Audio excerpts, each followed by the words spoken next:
Assalamualaikum warahmatullahi wabarakatuh. Perkenalkan, kami kelompok 6 fotosintesis yang beranggotakan saya sendiri, Insan Mustaqin, Fardatul Umaro, dan Tanti Widya Lestari, kelas 5A Tadris Biologi, Fakultas Tarbiyah dan Keguruan. Kali ini kami akan membahas mengenai praktikum mandiri, percobaan difusi pada air dan susu bubuk, mata kuliah Fisiologi Tumbuhan dengan dosen pengampu Ibu Suraidah, MSI. Ada 5 poin yang akan kami bahas, yaitu yang pertama, tujuan praktikum, landasan teori, alat dan bahan, prosedur kerja, dan yang terakhir, hasil pembahasan. Baiklah, pertama saya akan membahas mengenai tujuan praktikum. Tujuan praktikum kali ini yaitu untuk melihat difusi air dengan susu bubuk dengan menggunakan air panas, air biasa, air dingin, atau air es. Difusi adalah proses alami di mana partikel atau molekul zat tersebar dari daerah berkonsentrasi tinggi ke daerah berkonsentrasi rendah. Ini terjadi tanpa adanya gaya dorongan eksternal. Difusi adalah bagian penting dalam banyak proses biologi dan kimia, seperti penyerapan nutrisi oleh sel-sel tubuh atau perpindahan zat melalui membran sel. Proses ini terjadi sampai tercapai keseimbangan di mana konsentrasi zat menjadi seragam di seluruh ruang yang tersedia. Teori difusi berdasarkan beberapa prinsip dasar yang menggambarkan bagaimana zat bergerak secara acak dalam sistem terbuka. Adapun alat yang digunakan pada praktikum kali ini yaitu gelas bening, stopwatch, dan sendok, serta bahan yang digunakan adalah susu bubuk, air panas, air dingin atau air es, dan air biasa.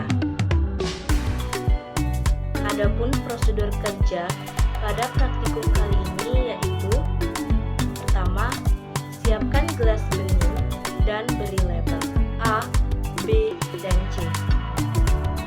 Gelas A, tuangkan air panas, gelas B, tuangkan air biasa, dan gelas C, tuangkan air dingin atau air es.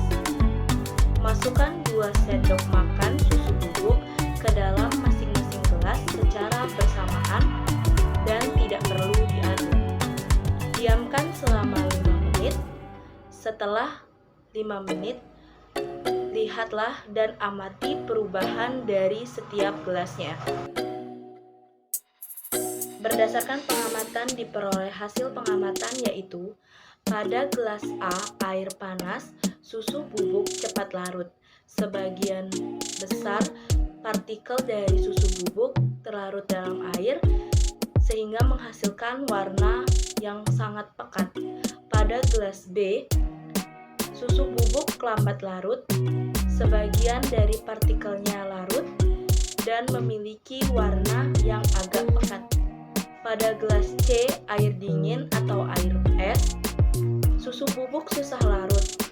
Partikel dari susu bubuk tidak terlarut dan ada yang larut, namun hanya sedikit, sehingga menghasilkan warna yang tidak pekat. Dari hasil pengamatan diperoleh pembahasan yaitu difusi adalah peristiwa berpindahnya suatu zat dalam pelarut yang memiliki konsentrasi tinggi ke bagian yang konsentrasinya rendah.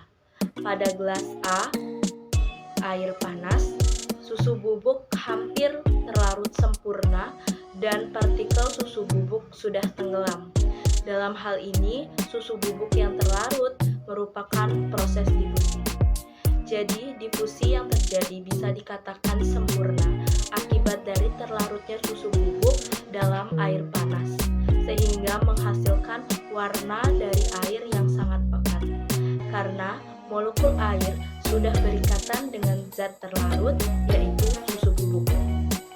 Pada gelas B, air biasa, hanya sebagian susu bubuk yang terlarut ke dalam air. Akibatnya warnanya tidak sepekat pada larutan yang ada di gelas A. Yang terakhir yaitu gelas C pada air dingin atau air es. Pada gelas C, hanya sedikit susu bubuk yang terlarut. Malah hampir tidak ada partikel yang larut dalam air. Akibatnya warna tidak pekat, terlihat agak gelap saja dikarenakan susu bubuk yang tidak terlarut mengambang di atas permukaan air. Untuk kecepatan dalam pelarutan susu bubuk, pada air panaslah yang paling cepat dan pada air dinginlah yang paling lambat.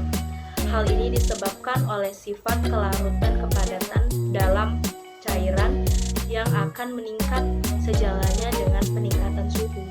Maka kepadatan zat terlarut akan semakin mudah larut dalam cairan yang memiliki suhu lebih tinggi.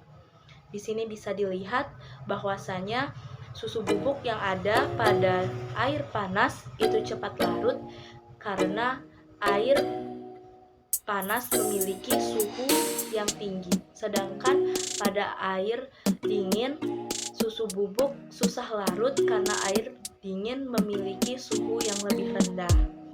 Sekian praktikum percobaan mandiri yang dilakukan oleh kelompok 6 fotosintesis.